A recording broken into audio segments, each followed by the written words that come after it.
Bueno, nuestro artículo se llama Análisis de los diferentes métodos de enseñanza utilizados en el fútbol base. Bueno, este artículo pues habla de los métodos de enseñanza, ¿sí? Y nos da a entender y nos dice que cada entrenador utiliza pues el método de enseñanza que más le conviene a él y a sus jugadores, ¿sí? Y que más se adapta a sus capacidades.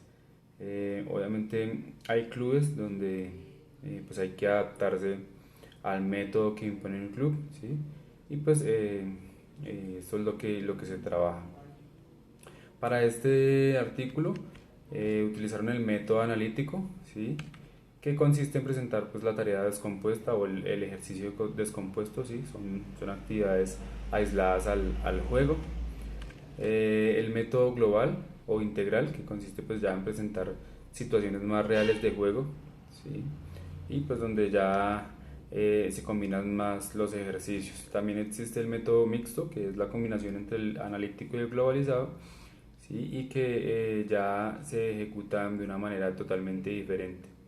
Existe el método sistémico, ¿sí? Que es el que presenta pues, actividades que llevan un proceso más cognitivo y ya pues actualmente existen otros métodos, como nos lo dice el artículo, que es pues ya el que personalmente use el entrenador. Bueno, para la evaluación de estos tipos de metodologías que se usan en el fútbol, en el estudio pues se lo realizaron a 36 entrenadores, ¿sí? Ya sea que no tuvieran ninguna formación, que tuvieran una formación básica o que pues fueran ascendiendo en su formación, ¿sí? Ya sea profesional, con estudios ya universitarios y ya pues más avanzados en el tema del fútbol. Para esto pues se realiza una encuesta, ¿sí?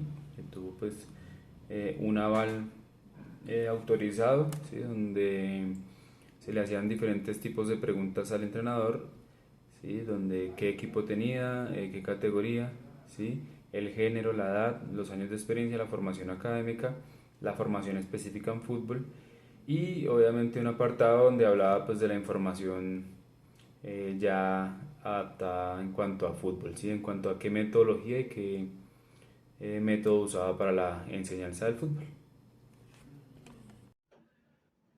Este artículo y su discusión nos indica que el método integral o global es el más utilizado, ya que incide específicamente en aspectos tácticos, técnicos y físicos. Además de eso, se utiliza porque las horas semanales de entrenamiento son muy escasas. En algunos casos son 3 o 4 horas semanales.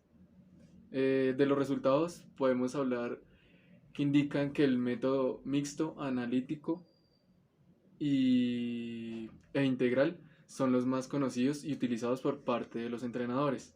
Por otro lado, el método sistémico es el más conocido. Además de esto, el 44% de los encuestados optaron por decir que escogían el método de enseñanza por las características de sus jugadores. En cuanto a las conclusiones, podemos decir que el método de enseñanza global integral es el más utilizado. El método sistémico, debido a su desconocimiento, es poco utilizado por los entrenados de fútbol base y la combinación de varios métodos de enseñanza es la forma más idónea de enseñanza del fútbol.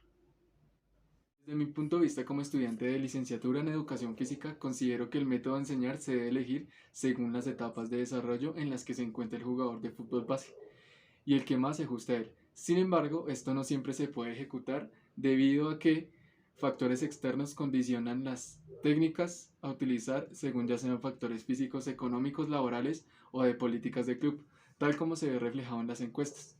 Cabe aclarar que cada uno de los métodos manejan y aportan técnicas adecuadas para un efectivo aprendizaje, por lo cual no se puede restar importancia a ninguno de ellos. Bueno, mi opinión personal, pues creo que como entrenadores deberíamos usar la metodología que más se adapte a nuestros jugadores, que más se adapte a nuestra forma de ver y jugar el fútbol, ¿sí? En cuanto a entrenadores, digamos, deberíamos usar